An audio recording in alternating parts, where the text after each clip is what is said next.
두 번째 시간하겠습니다. 두 번째 시간, 첫 번째 시간의 첫 지점에서 우리가 도달한 것은 그 유한과 무한의 만남에서 무한 쪽에서 제시하는 것은 이미 확정적이에요. 내 살과 내 피. 인간이 예수님을 추방했던 그 방식을 주합해서 주님께서는 도리어 구원의 연결고리로 사용해 주시는 겁니다. 그렇게 할 때 그게 그물망의 골을 형성해, 골을 형성하게 됩니다. 그물망, 이게 주님의 무한의 말씀의 골이, 말씀의 골이. 늦게 오신 분들 다 이야기하면 나라는 인간, 인격, 나는 인간을, 그러면 고리와 맞교환해야 된다. 바꿔치기. 그냥 전에는 내가 중심이기 때문에 방사망으로 뭘 해서는, 불교를 하고, 불교를. 저 사람은 내한테 필요한 사람, 못난 사람, 저 사람은 내한테 이익된 사람, 분류를 해서. 중심은 내 중심으로 그대로 있는 거예요. 저기 이 방사망에 누구까지 걸려들었어요? 예수님 하나님까지 막 걸려든 거예요. 자기 중심에 버젓이 있으면서 말씀 지키고 뭐 온갖 것 다 하고 선교 전도해도 회개 봉사 뭐 다 하고 하는데 여전히 자기가 중심이잖아요. 이거 사기죠. 근데 이 말씀에서는 인간은 필요치 않습니다. 말씀과 말씀의 연결고리가 돼야 돼요. 왜 그렇게 되는가? 바로 이 방사망은 예수님의 모든 말씀을 예수님이 단독 성취시키기 때문에 그렇습니다. 여기에 지점에 왔던 만약 A라는 사람, B라는 사람이 걸려버리면 이 사람의 연결은 마지막에 뭐로 연결되는가? 예수님의 단독 성취로 한쪽에 모아지는 겁니다. 이걸 에베소서 1장 10절에 뭐냐면 모든 것을 예수 그리스도로 통일되게 합니다. 예수님이 통일되게 합니다. 그러면 이 현장에서 일어나는 사태는 어떤 사태냐 하면은 인간의 모든 행위가 말씀에 의해 저지당하는 사태가 일어나죠. 사태. 인간이 하는 모든 것은 어떤 행위도 그것이 저지당하는 겁니다. 뭔 뜻이냐 하면 내가 무엇을 할까요? 라는 기도를 했다면 응답은 주께서 저를 어떤 식으로 저지하시겠습니까? 어떤 식으로 내 행동과 계획을 하나님 내 의도와 기대를 저지하겠습니까? 라고 이렇게 나와요. 인풋 아웃풋 이 입력을 내가 무엇을 할까요? 어떻게 살까요? 하고 기도했는데 아웃풋 나오는 출구에 나오는 응답은 주께서 우리를 어떤 식으로 저지해 주신다는 거예요. 이게 기도의 응답입니다. 내 뜻대로 안 되게 해주는 게 기도의 응답이에요. 내 뜻대로 안 되는 기도의 응답 되기 위해서는 내 뜻대로 밀어붙여야 돼요. 내 뜻대로 밀어붙여야 망가진 게 생기죠. 하지도 않는데 무슨 망가짐이 있겠어요. 그렇게 해서 말씀의 완성과 성취성과 현재 나라는 존재와 맞교환돼야 되는 거예요. 그래야 말씀의 구조 속에 우리가 놓여있게 되는 겁니다.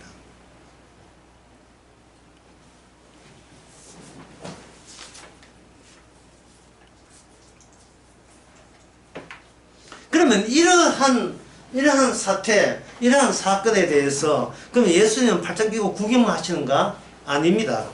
마태복음 8장 20절 보면 인자는 머리 둘 것도 없다. 인자는 머리 둘 것도 없다. 그러니까 사람들이 자기가 주인공이 되어 있으면 기도하기를 하나님 아버지 저 머리 뚫고 없게 하옵소서 이런 기도를 한 사람이 있습니까? 없지요. 그 인간이 속에서 나오지 않는 것은 몽땅 주께서 다 미리 다 뽑아냈다 보시면 돼요. 그래야 저지가 정당화되니까요. 네가 하는 일은 무조건 네가 못하는 것만 내가 너를 너가 갈 수 없는 그 길을 가겠다는 거예요. 그래야 이게 뭐냐면 비밀이 되죠. 비밀. 라인 뒤로 할 수가 있는 거예요. 우리들이 이게 주님의 복음이 있는 그 비밀대로 우리가 몸간 것은 우리가 가만히 시도를 안 하는 게 아니라 우리의 시도할 때 우리의 시도 속에 우리의 기대와 의지가 너무 강렬하기 때문에 그러는 거예요. 내가 뭔가 얻고자 하는 결과에 대해서 우리가 포기를 안 했기 때문에 그런 겁니다. 내가 원하는 내가 되고자 시도했던 거예요. 그거는 자기 세계지 주님의 나라 천국은 아니잖아요. 이런 이야기가 지금 오늘 본문에 요한 1서에서 예수님의 마태복음, 마가복음, 누가복음의 그 많은 이야기가 오늘 요한 1서에서는 그걸 짧게 함축되어 있습니다. 그게 뭐냐? 화목제물이에요. 화목제물. 제물이 아니고 무슨 제물요? 화목제물. 우리는 지금 아직 성결 나가 있는데 하나님은 화목하대요. 한쪽은 지금 불통하고 있는데 하나님은 화목하지 그지 이러고 있다 이 말이죠. 어디서 우리가 기뻐해야 됩니까? 어느 구석을 보고 우리는 웃어야 돼요. 웃을 근정지가 없는데 내 뜻대로 안 저지되어 있는데 뭘 기뻐요?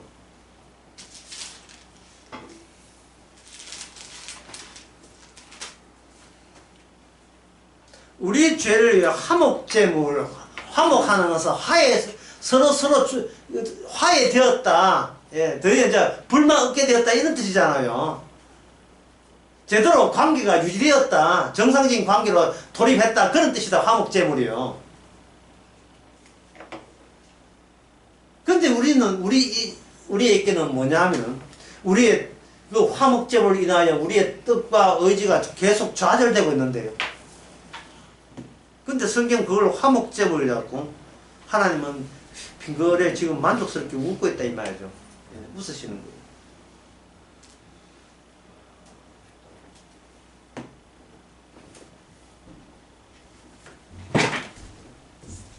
이 점을 이제부터 한번 생각해 보겠습니다. 어떻게 해서 화목제물이 우리의 뜻을 저지하는 용도로 나타나는가? 현실상, 실제상 크게 이제 우리가 분류한다면 이겁니다. 말씀과 실제의 관계는 말씀이 작용하고 있다. 그럴 때 말씀이 작용할 때 눈에 안 보이잖아요. 그러면 말씀이 작용하고 있다는 것이 확실한 실제적인 증거는 무엇이냐?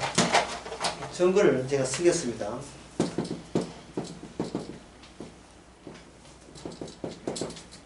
살인사건의 연속성이에요. 예수님이 일어났던 살인사건의 반복성, 연속성이 이게 실제입니다. 이게 화목제물이에요. 주님의 살인사건보다 더 심각하고 중요한 일을 하나님은 이 땅에서 인간들에게 구미를 끄는 것을 주께서는 허용하지 않습니다. 주님의 살인사건보다 십자가 사건보다 더 귀중하고 다급한 일이 없는 쪽으로 주께서는 세상을 움직여 나가죠.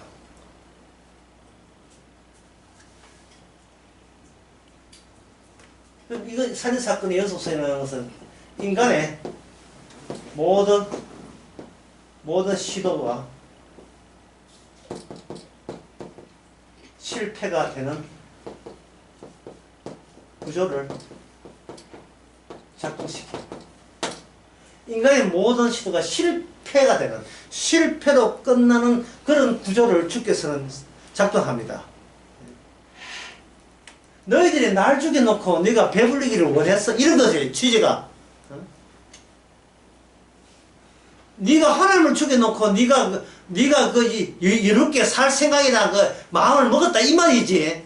과연 네 그거는 환타지야. 실제 사건은 하나님이 죽었다는 그것만 실제 사건이고 나머지는 다 환타지예요. 다 환상에 불과하고 망상에 불과한 겁니다. 뭐 지난달에 우리 딸이 결혼했다 막 예를 들어서 지난달에 우리 결혼했다. 그건 사실이 아니야. 그건 사실이 아니야. 지난달에 뭘 사실이 아니야. 부자 다 내놓고 신랑 신부 뭐 사랑하신 분 다 했는데 그게 뭐 일어난 일을 왜 사실이 아니냐고 왜 그게 억지를 부리느냐 이야기한다면 내 딸과 사이가 결혼식 하는 이것이 말씀의 고리에서 살인 사건과 관련된 사건으로 표현되는 거예요.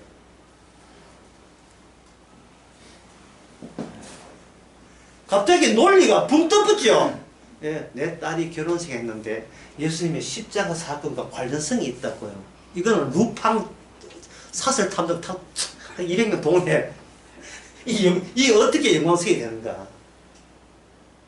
이 연관성, 예, 딸 결혼식과 강도사 시험 논문을 내볼까? 강도사 십자가 연관성을 논하라 이런 거. 이 중간 과정이 뭐가 도움이 되겠어요? 바로 말씀이 되겠죠. 말씀이. 그게 어디 나오냐면 골로새서 2장에 나옵니다.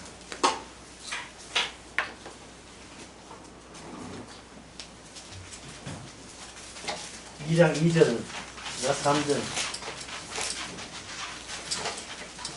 그게 성도가 되어가지고 이걸 찾는 즐거움이 있어요. 내게 일어난 어떤 것도. 그러니까 안경이 안경이 잘 안 맞아서 안경집에 안경 바꾼 것과 십자가 연관성을 논하라 이런 거죠.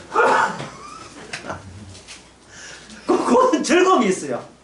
일어났던 모든 일, 예? KBS 수신료를 분리해서 증수한 것과 십자가를 놓아라 이런 거예요. 여기 보면 이에 저희로 마음을 위안을 받고 사랑 안에서 연합하여 원만한 이해와 모든 부유를 이루어 하나님의 비밀인 그리스도를 깨닫게 하며 이래 되는 거예요. 자, 요 2절과 딸이 결혼했다는 사실을 어떻게 하느냐 하면 예를 들어서 마음의 위안을 받는데 처음에는 결혼식 해가지고 애 놓고 다복한 행복한 가정이 되자고 위안을 했는데 주께서는 아까 어떻게 인간이 하는 의도를 뭘 한다? 전부 다 저지하지요. 그걸 통제라고 합니다. 위에서 통일된 주님의 십자가로 통제를 하는 거예요. 통제하면서 세상적인 위안이 점점 더 삭감이 되면서 여기서 왜 내 뜻에 대해서 주님 쪽에서 내 뜻이 그쪽 방향이 아닌 것 같은 느낌이 왜 주느냐 이 말이죠. 나는 애 키우고 당신은 돈 벌여 와가지고 우리 행복한 단란한 가정을 하자고 꿈을 했는데 이거는 아까 얘기한 나의 기대와 나의 의지잖아요. 근데 내 기대와 의지가 이상하게 막혀버리는 겁니다. 막히는 것을 조사를 해보니까 그 막히는 원인이 뭐냐면은 어떤 비밀과 관련되어 있어요. 라인 밖에 설치되어 있는 인간 구조 바깥에 작동하고 있는 그 비밀이 무한한 비밀이 유한한 세계를 갖고 노는 겁니다. 내게 속한 나의 세계, 나의 가정을 갖고 노는 거예요. 갖고 노니까 그게 비밀이고 그 비밀의 목적은 뭐냐? 그리스도를 깨닫는 겁니다. 이게 그동안 내 행복 위주로 나갔구나. 행복 위주.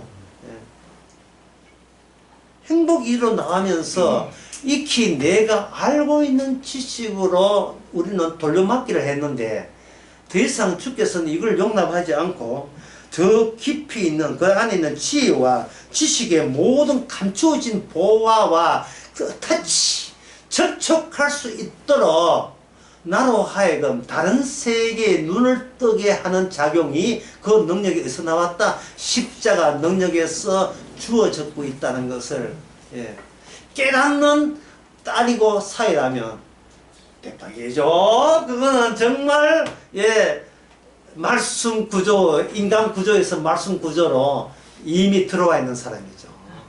참 꿈 같은 이야기다. 꿈 같은 희망사항입니다. 예, 희망사항. 예. 거기에 대해서 그 장인 장모나 시아버지 시아버지는 어떻게 기도하겠습니까? 예. 그저 결혼식 날 축복하기를 그저 내 딸 내 사이가 지 하는 쭉쭉 다 망하게 주시옵소서.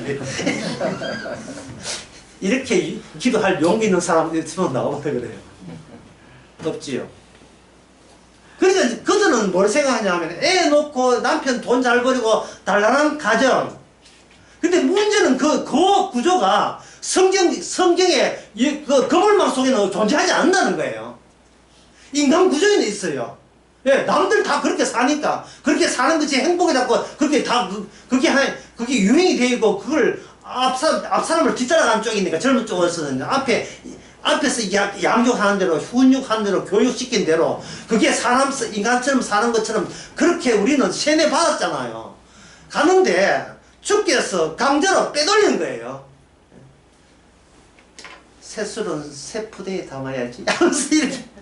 강제로 빼돌리는 겁니다. 넓은 길로 많은 사람들이 찾는 넓은 길로 잘 가고 있는데, 예, 그것도 박자 맞춰가지고, 예, 행진이 맞춰가지고 아무 무탈하게 잘 가고 있는데, 이 강제로 빼돌려가지고 좁은 길로 가게 하는 거예요. 생명에 있는 길로. 방향 틀 때 난리가 아니죠, 난리가. 하나님 없어, 예수는 존재하지 않는 거야. 그냥 발악을 해, 발악을. 예. 어릴 때부터 주일학교 다니고 나는 모태솔로는 아니고 모태신앙이고 예, 모태 뭐 다 세대 다 받았는데 소용없어 다 헛거였어. 다 헛거였어.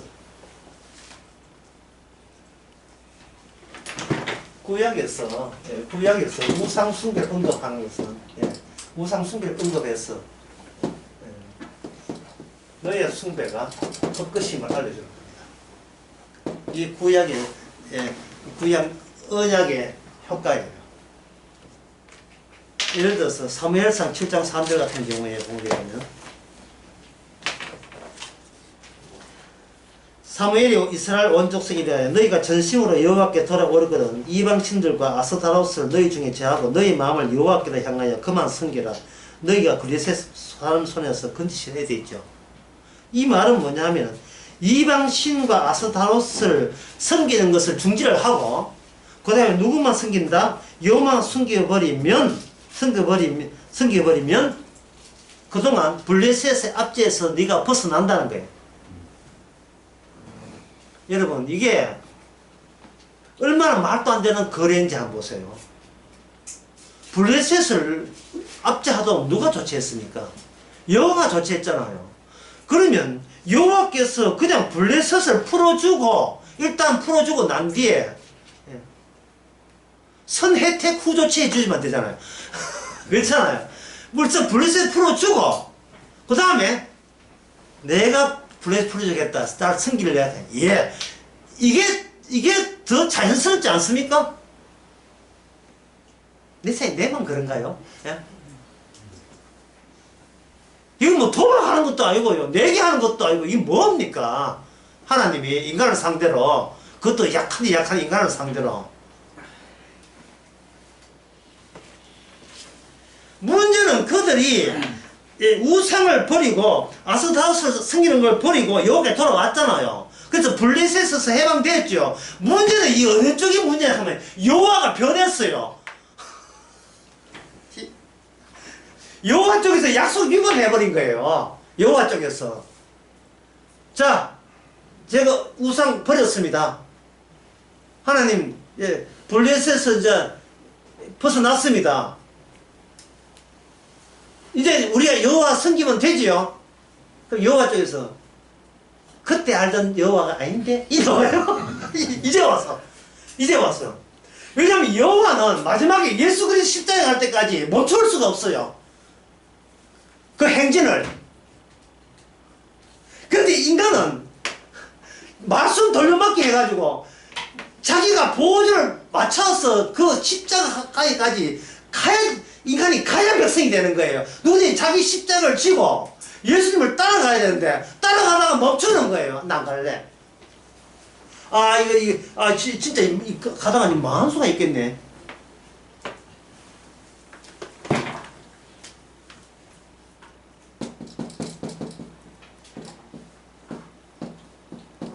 내가 그래서 설교 시간에 언급한 거예요. 짙은 어두움은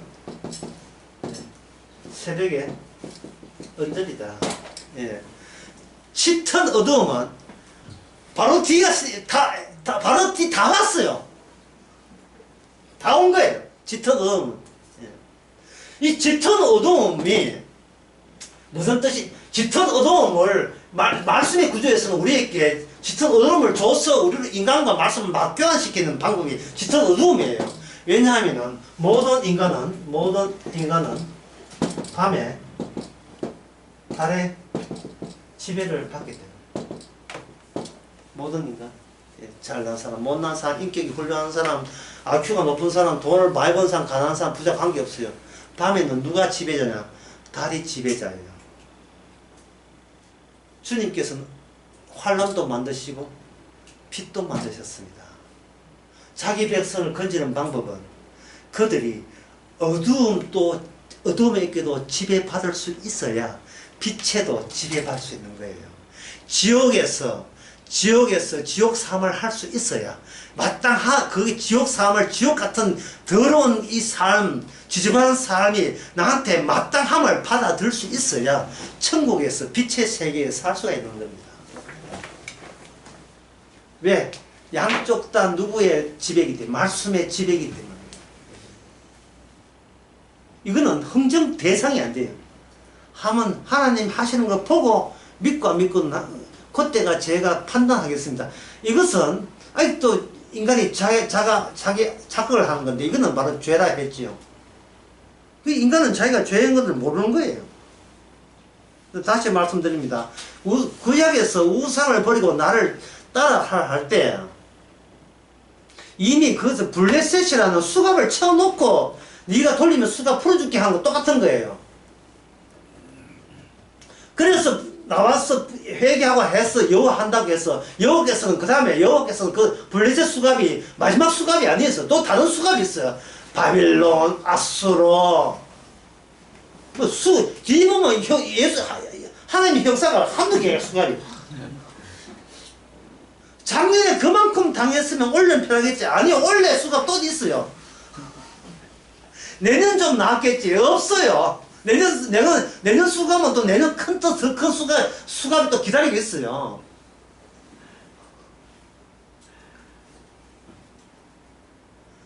인자는 이 땅에서, 예수님은 이 땅에서 머리 둘 곳이 없었습니다.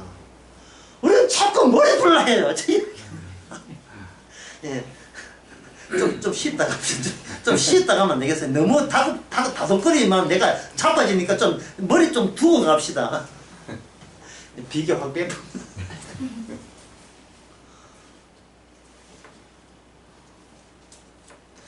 왜 이유가 뭐냐? 아까 이야기했어요. 이게 뭐냐 하면 예수님의 살인사건보다 더 중요한 사건이 없기 때문에 그렇습니다. 사람들은 예수님의 살인사건에 가장 대항마로서 그게 가장 부딪힐 수 있는 주님의 살인사건에 대해서 정면으로 도전하면서 내세우는 사건이 뭐냐? 나 천당 갑니까? 지옥 갑니까? 자기의 구원 문제를 십자가의 정면으로, 최후의 정면을 카드로 내세워요. 그래서 인간들이 자기 구원 문제, 이 구원 문제 확정해주면 그다음부터 하나님 잘 믿겠습니다 하고 자기가 장대를 내놓으니까 하나님 쪽에서 광대 내놔. 어디서 수작질이야 이게. 이 세계에서 네 구원 문제가 왜 나와? 네 구원 문제가 네가 평소에 그걸 노렸어? 이되는 거예요. 마태복음 18장 안 볼 수가 없습니다. 여기에 제가 자꾸 요한 1서 안 하고 왜 탐도를 좀 맞고 도와다니느냐, 이게요. 요한 1서 2장은요 압축되어 있어. 화목제물로 마태, 마가, 누가, 요한복음 내용이 화목제물 하나로 압축이 되어 있어요. 이제 압축 파일을 지금 푸는 겁니다. 사도 요한이 예수님이 사도잖아요. 예수님 사도가 예수님과 겪었던 게 모든 것이 화목제물로 다 압축이 되어 있어요. 새삼스럽게 사도 요한이 다시부터 마가복음, 유가복음 그거 설명할 필요는 없지 않습니까? 그 결과로서 생긴 효과가 뭐냐는 거죠. 마태복음 19장 18절. 아, 19장 28절. 예, 28절. 27절부터 보면 이에 베드로가 대답하여 그랬지. 보소서 우리가 모든 것을 버리고 주를 쫓아 사오니 그런즉 우리가 무엇을 얻겠습니까? 질문하는 꼬라지하고는 예 정말 예 이래가지고 예수님 배신한 거예요. 근데 이 베드로 개인적인 질문이 아닙니다. 제가 판장이니까 대신 이야기한 거예요. 우리 의견은 이렇게 일치되었습니다. 주님 뭐 해줄 거요? 이 지금 베드로의 질문 속에는 예수님의 살인사건은 전혀 들어있지 않습니다. 다른 데서는 사탄아 물러가라 했잖아요. 네가 하나님을 생각하는 사람 일을 생각한다. 예수께서 가라사대 내가 진실로 너희에게는 이 세상이 새롭게 되어 인자가 자기 영광 보좌에 앉을 때 나를 쫓는 너희를 또 12보좌에 앉아 이스라엘 12지파를 심판하여야 되죠. 뭔가 예수님도 말씀하면서 중간에 뭘 하나 뺐지요. 무슨 뺐습니까? 십자가 사건, 살인사건을 빼고 이야기한 거예요. 그러면 듣는 베드로는 뭡니까? 이거는 단절성 없이 그냥 우리가 원하는 내가 지금 원함이 나중에 천국 가도 나의 원함이 그대로 유지되고 있다고 생각하는 거예요. 그렇게 예푸대에 새 포도주를 담을 수 있다고 생각한 거예요. 그 뒤에 봅시다. 29절. 또 내 이름을 위하여 집이나 형제나 자매나 부모나 자식이나 전토를 벌인 자마다 여러 배를 받고 또 영생을 상속하리라. 이거 뭐 약을 오르는 거 왜 되는 거예요 갑자기? 예? 버리면 죽게 이 뜻이거든요. 버리면 죽게. 지금 예수님께서 뭐라고 하냐 하면요. 집이나 형제나 자매나 부모와 자식 전토죠. 요 항목을 다 한 방울에 담으면 뭐가 되겠어요? 이게 바로 나를 형성시켰던 자아를 형성시켰던 구조입니다. 구조. 나는 이 속에서 나는 자아가 형성되었어요. 그래서 우리가 자아라 하는 것은 이 내 주변에 있는 나를 나에게 하는 것을 잊을 수가 없고 그 관계를 내 마음대로 끊을 수가 없습니다. 이 눈치 보고 저 눈치 보고 자꾸 눈치를 봐야 돼요. 그래서 인간은 내 마음대로 한다. 내 마음대로 하는 게 아니고 남의 시선 주시하에 내 마음대로 하죠. 타인이 나한테 시선을 주는 그 범주 안에서는 그 범주에 부응하고 호응하도록 내 마음대로 내 결정을 하는 거예요. 문제는 타인이 출제하고 답은 내가 푸는 거예요. 그게 내가 마음대로 되는 게 되는 거예요. 문제 자체가 나를 총소시키는데요. 문제 자체가 나를 음미해버렸는데, 예.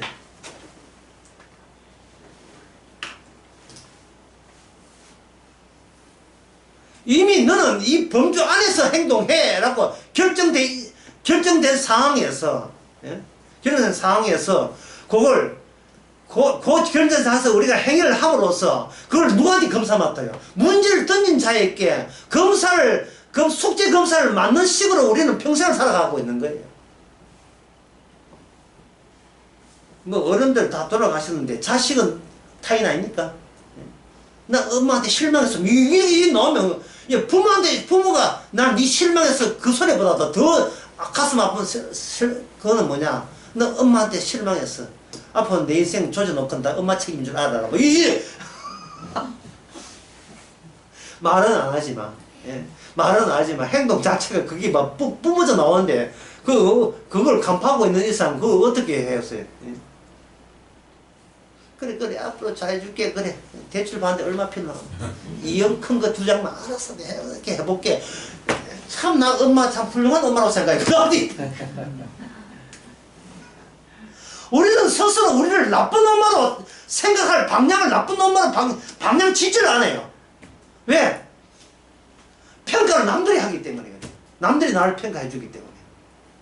교회 목사가 나를 평가하고 집사가 장로가 나를 평가하는 게 저 집사는 제대로 되어 있는 거야. 십자가 지지도 않는 인간들이 나를 평가하라. 그걸 왜 용납합니까? 왜 그걸 왜 용납합니까? 그건 공통점입니다. 너도 살아있고 나도 살아있다. 주님은 뭘 졌습니까?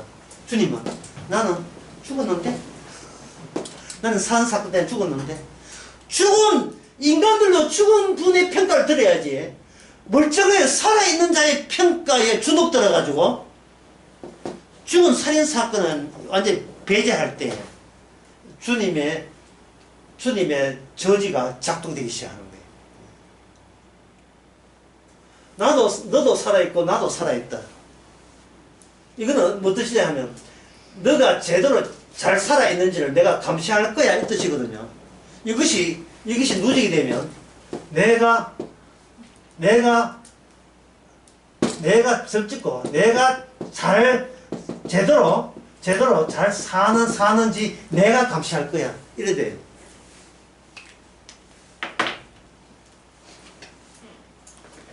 타인의 감시에 너무 길들다 보니까 이는 타인의 감시하기 전에 내가 먼저 1차적으로 내가 나를 감시 체제 속에 우리는 살아가고 있습니다. 남이 무서운 게 아니고 가까운 내가 내한테 계속 무섭죠. 그런 인간을 주께서 물어가는 거다. 이런 인간, 도저히 이거는 지옥에 천국에 갈 수도 없는 이 인간을 주께서 뭘 만드는가? 이렇게 만들어요. 점, 위치,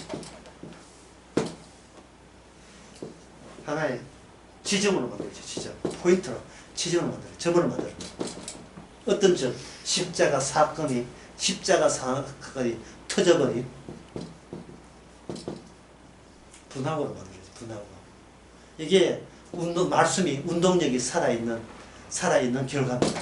모든 말씀은 자기 백성에게 가만 방치하지 않고 다가와서 살인사건을 반복시켜버리는 말미암아 우리로 하여금 분하고 내가 내 잘난 차 있었는데 밑에서 빵 하고 터뜨리는 주님의 십자가 능력으로 나는 뻥 하고 해체되고 그 해체기에 남아있는 것은 내가 해체되었다는 빈 구멍만 남아있는 거예요.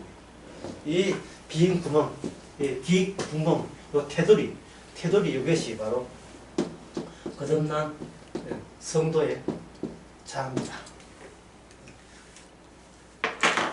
주께서 십자가 사건을 터뜨리고 남아있는 그 테두리 있잖아요. 테두리.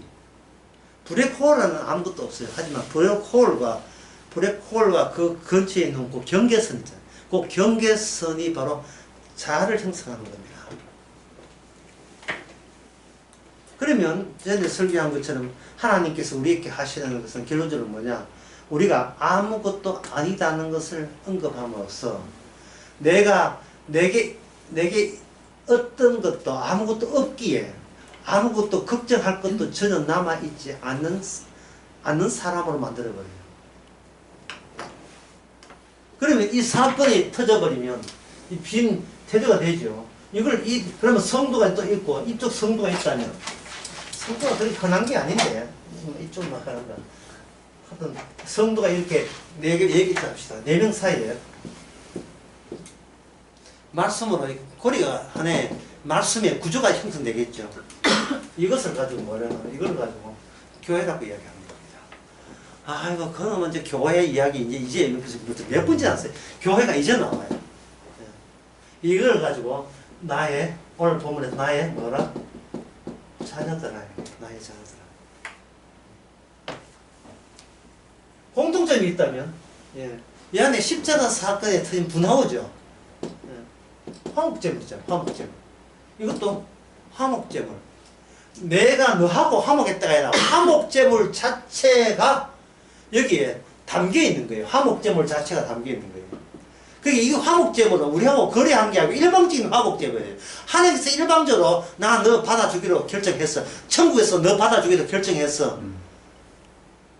일방적으로 한 거예요. 왜? 우리하고는 의논하면 안 되죠. 왜냐하면 이 살인사건은 예수님의 단독사건이기 때문에 단독 사건에서 이야기된 거예요. 예수님의 단독 사건은 누구하고 짝이 됐냐면 하나님 아버지와 둘 사이의 단독 사건이에요. 이것이 최초의 언약이 동시에 최후의 언약이었습니다.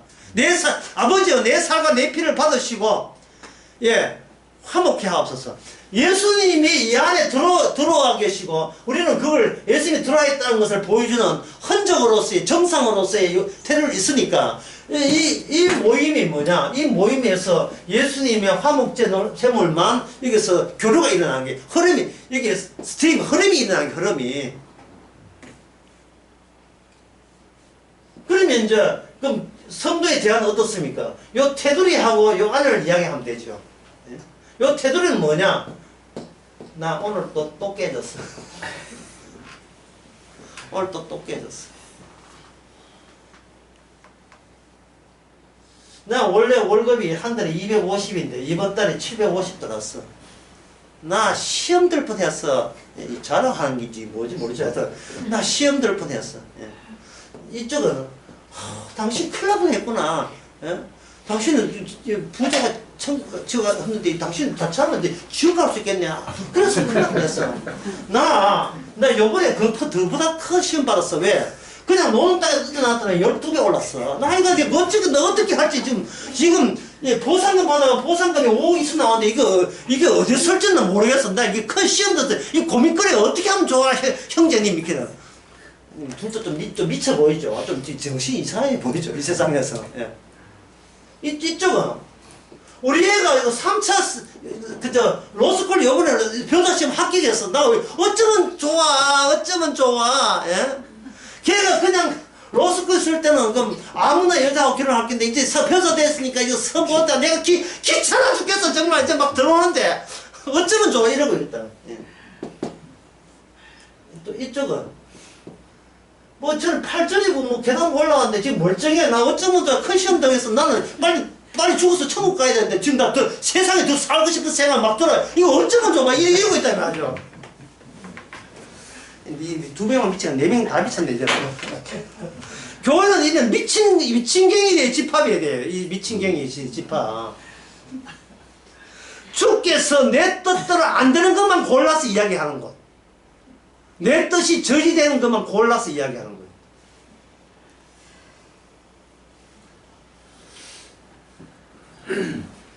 나는 그 중국집에 잡채만 먹고 싶었는데 주방장이 안 된다 해서 짜장면을 먹었는데 짜장면이 왜 그리 맛있는지 왜 주께서 내 뜻을 자꾸 좌절시키는지 모르겠어. 이런 거예요. 그것을 사도 바울에서는 뭐냐, 어떤 일에도 범사에 감사하라고 합니다. 모든 일에 항상 기뻐하고 감사하라. 왜? 내게 없으니까. 내게 생기면 생길수록 딱딱 좌절시켜 주니까. 아까 이야기 다시 해봅시다. 치료란 하나님께서 성도했다는 말은 새로운 규칙에 눈을 뜨는 것이고, 그 새로운 규칙에 눈을 뜨는 순간 왜 나는 그 새로운 규칙에 그토록 나는 반항했던가, 나는 무엇을 노리고 그렇게 그걸 싫어했던가도 같이 동반해서 눈에 띄어지는 거예요. 다 이루었다는 그냥 값없이 영생을 줬는 이 귀한 가치를 내 몰라보고, 그동안 내 자존심, 교회에 자존감 챙긴다고 겉으로 부질없는 짓거리를 그렇게 봉산에 뭐니 해싸하면서 전도, 선교, 11조 그 쓸데없는 짓을 왜 그렇게 많이 했는지, 그것을 매일같이 접하는 거예요. 또 왜 그렇게 했는지 이유를 몰라요. 알아요. 내가 이걸 하게 되면 내가 아쉬운 거, 내 가정이 아쉬운 거, 가정의 행복이라든지 내가 망개진 나의 과거 인생에 어서 회복이 되어가지고 충분히 보상받다는 느낌을 받도록 내가 간사스럽게 하나님 앞을 상대로 거래한 거죠. 본의 아니게. 이거 해줄 테니까 내 원하는 걸 주시겠습니까? 이런 식으로 거래해 온 거죠. 그걸 하나님께서는 좌절시켜버린 겁니다.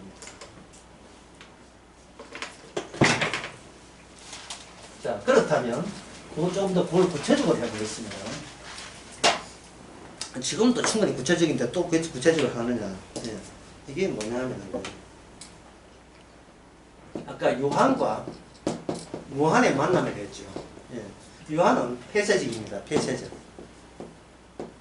무한은 아까 비밀의 깊이죠. 예. 비밀의 높이와 넓이와 엄청난 감히 하나님의 감사할 거리, 기뻐할 것이가 무한대로 무한히 저장고 무한하게 되어 있어요. 예수님이 십자가 죽으심으로써 주어졌던 그 무한한 것, 예, 그 중에 하나만 이야기한다면 예수님이 죽으심으로 우리에게 뭐냐, 예, 천국을 예, 상속받게 해줘요. 천국을 예수님이 혼자 했기 때문에 천국을 하나님의 아버지부터 천국 하나님으로 상속받아야 되는데 이걸 우리의 상속으로 예, 같이 합류시켜 주는 겁니다. 하나님의 영광에 우리를 같이 해같이 빛나는 영광스러운 자녀로 만드는 거예요. 땅에 있는 허접스러운 형상이 아니고 하늘에 있는 해보다 더 밝게 빛나는 영광으로 이게 보장을 해준 겁니다. 이게 무한한 영광이죠. 그러면 이 폐쇄적인 이 요한에서 벗어나서 이렇게 무한과 할 때, 그러면 우리가 모든 기대와 의지는 항상 폐쇄적인 거예요. 우리가 알고 있는 것 중에서 플러스 알파를 우리는 요구하고 있었던 겁니다. 내가 알고 있는 거. 일종의 손꼽놀이 하는 거예요. 그냥 애들 손꼽놀이 하는 거예요. 큰 세계를 보지 못하고 작은 그거 내한테 행보했던 그거 자꾸 달라고 하는 거예요. 그래서 하나님께서는 어떻게 주느냐, 우리 하는 걸 주지 않고 무한과 유한의 만남에서 뭘 발생시키나요? 우연을 발생시키죠. 우연이라는 뜻은 뭐냐면 내 쪽에서 기대한 것을 좌절시키고, 예, 해프닝이라 하죠. 사건이라 하는 겁니다. 이벤트, 예상 못한 돌발적인 것을 우리에게 훅 들어오게 만들어 버릴 때 이게 무한의 침입, 무한의 난입이 되는 겁니다. 그러면 우리는, 내 집은 내가 내 명예와 영광을 위해서 사수하는 장소가 아니라 하나님의 앞에 개방되어 있는, 하나님이 서시고자 하는 대로 서실 수밖에 없는 그 개방된 공간이 되는 겁니다. 그렇다면 마태복음 19장 다시 보겠습니다. 예, 마태복음 19장 28절에 내가 너희들이 12보좌에 앉아서 이스라엘 심판하라, 그 영광스러운 보좌에 앉을 것이다 할 때 29절, 내 이름을 위하여 집이나 형제나 자매나 부모나 자식이나 전토를 벌인 자마다 여러 배나 맞고 영생을 상속해야 말로 영생 상속되지요. 그러면 이 29절의 말씀대로 한다면 요 말씀의 십자가 전의 말씀은 뭐냐면 내가 뭔가 각오와 희생을 각오하고 내 쪽에서 먼저 손을, 예, 결심을 해야, 지인이나 형제나 자매나 부모나 자식을 전도를 버리겠다고 마음을 각오를 해야 그 다음에 뭘 준다? 그 반대급으로 영생을 주는 쪽으로 되어 있잖아요.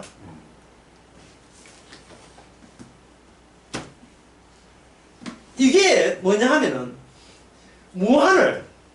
무한에 대해서 인간이 무한에 대해서 넘볼 수 없다는 것을 이런 식으로 말씀하는 거예요.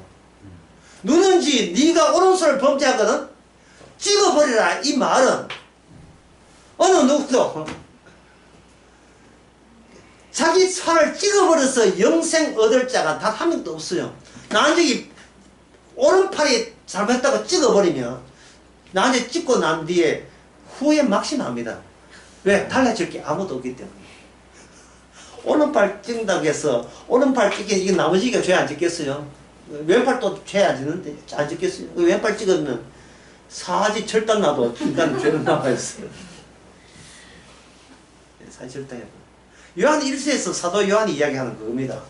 여기서 주어지는 인간에게 말씀하시는 이 무한에서 나온 거예요. 그러면 한번 나열해 봅시다. 죄. 요한인가 무한입니까? 죄. 무한이죠. 무한에서 난 죄잖아요. 근데 인간은 죄를 뭐로 봅니까? 무한으로 보지 않고 유한으로 봐요. 내가 죄질 때만 죄고 착한 애는 죄 아니라고 보기는 거예요. 참 이 신학이 이 보통 신학인 게 얼마나 이게 복음을 가는지 알 수가 없지요. 예. 화목제물. 화목제물은 예수님의 단독 행위죠. 세상에서는 뭡니까? 내하고 하나님이 나를 설득시켰다고 생각하는 게 아니에요. 설득시킨 게 아닙니다. 설득시키면 우리가 화목제물을 내가 유지할 수가 있어요. 화목제물은 주님이 유지하지 내가 유지하는 게 아니라 나는 그냥 빈 자리만 제공할 뿐이에요. 주께서 마음대로 논의는 장소로 주님이 말랑놀이 하시도록 장소만 제공될 뿐이지 우리가 그 화목제물을 붙잡을 수 있는 게 아니에요. 붙잡을 수 팔다는 다 절단 다 됐어요.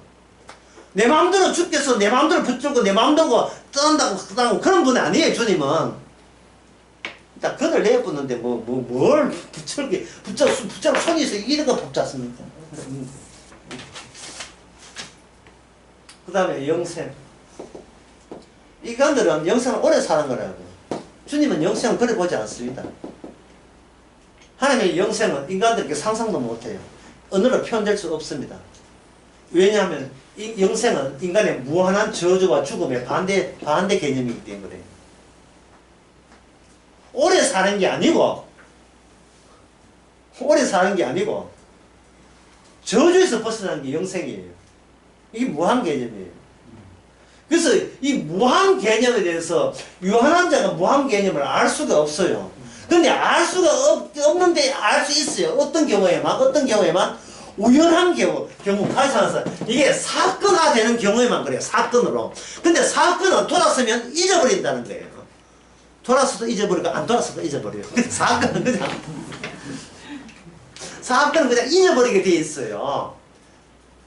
이제 그 사건을 잊어버리면 사건이 날아가 버리죠. 날아가 버리면 잊어버리면 다시 우리가 어디로 갑니까? 다시 유한으로 가는 거예요. 다시 유한으로. 또 사건을 일으키면 무한을 접할 수 있어요. 그럼 뒀으면 또 유한이에요. 그러니까 이 무한한 분이 우리를 갖고 노는 거예요. 계속 갖고 노는 거예요. 이만큼 알았으면 성경 다 알았겠지. 아니에요. 그거는 유한한 자가 유한한의 개념밖에 안 돼요. 근데 이건 뭐냐면 뭘 지식을 얻겠다, 뭔가 노력을 하겠다, 봉사를 하겠다. 이런 것이 십자가 사건, 살인사건 앞에서 이게 다 의미 없는 짓이라는 거예요. 얘가 봉사하고 섬기고 남을 사랑하고 이웃을 사랑하고 이 성경이 나와 시킨 대로 하는 게 다 의미 없는 거예요. 뭐만 남아요? 주님의 화목제물, 살인사건만 남아요. 피로 다 이루었다가 남는 겁니다. 그리고 그거 외에 몽땅 뭐가 된다? 죄가 된다는 사실. 그래서 다시 이제 골로새서 돌아올 때 됐지요. 이제 그 다리가 가니까 이제 골로새 와야지요. 실컷 나무 동네 도와다니겠습니까? 이제 3절 봅시다. 우리가 그의 계명을 지키면, 자, 계명 없는 계명인데 주께서 이 계명을 앞장 세워줘. 왜냐하면 왜 계명이 없는가? 우리가 만들지 않는 계명. 주께서 단독으로 만든 계명이기 때문에 이 계명이 우리가 저를 아는 줄 알 것이요. 뭘 알아요? 주께서 이 계명을 완료된 계명을 우리에게 화목제물이니까 완료되어 있잖아요. 그게 2절 봅시다. 죄를 위한 화목제물이죠. 그러면 화목제물이 발생돼야 그 다음에 뭐를 압니까? 죄를 알아요. 어떤 죄? 무한한 죄. 우리가 지키면 없어지는 죄가 아니고 영원히 함께 있는 죄가 화목제물의 등장으로 같이 동반해서 등장하는 겁니다. 아, 인간은 뭘 해도 죄가 되는 것이 우리에게 기쁨이구나. 이게 감사거리가 되는구나. 좀 뭐 하나 했다고 착한 일 했으니까 예, 3주째요. 이게 나와요. 이게 주님의 살인사건도 잊어버리고 어디서 또 잘난 체 하려고. 뭘 해도 죄가 되기 때문에 뭘 해도 의가 되는 거예요. 동반행가 있기 때문에. 동반해서. 그럼 나는 뭘 해도 죄가 되고 난 뭘 해도 의가 된다면 그럼 나는 뭐냐? 너는 말씀 다 교체했잖아요. 막 교환해버렸다고요. 네가 있는 자리는 말씀이 완성된 자리지. 그럼 나는요. 그 말씀의 완성이 품고 있는 하나의 빈 테두리가 너야. 너 안에 말씀 완성이 들어있다고요. 그러면 나는 뭡니까? 너는 정인이지. 무슨 정인? 말씀의 정인 되는 거예요. 예수 그리스도의 성령을 받으면 예수의 정인 되는 거예요. 그게 바로 교회입니다.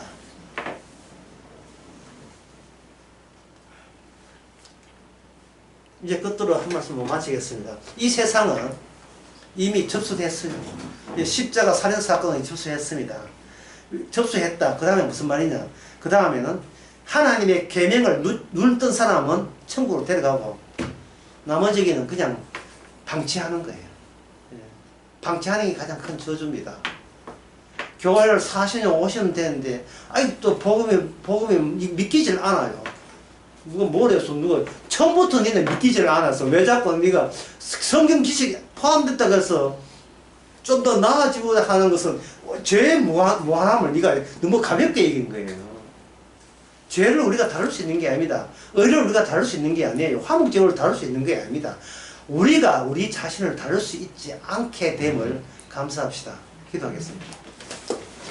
하나님 아버지, 분명히 예수님이 주요, 심판주요, 창조자인데 마치 우리가 주요, 우리가 심판주요, 우리가 창조하면서 행세했던 이것이 십자가 사건을 유발한 원인인 것을 깨달아서 우리가 우리 자신에 대해서 십자가 앞에서 다시 우리 자신이 얼마나 죄인인 것을 눈을 뜰 수 있는 저희들 되게 하옵소서. 예수님의 이름으로 기도합나이다.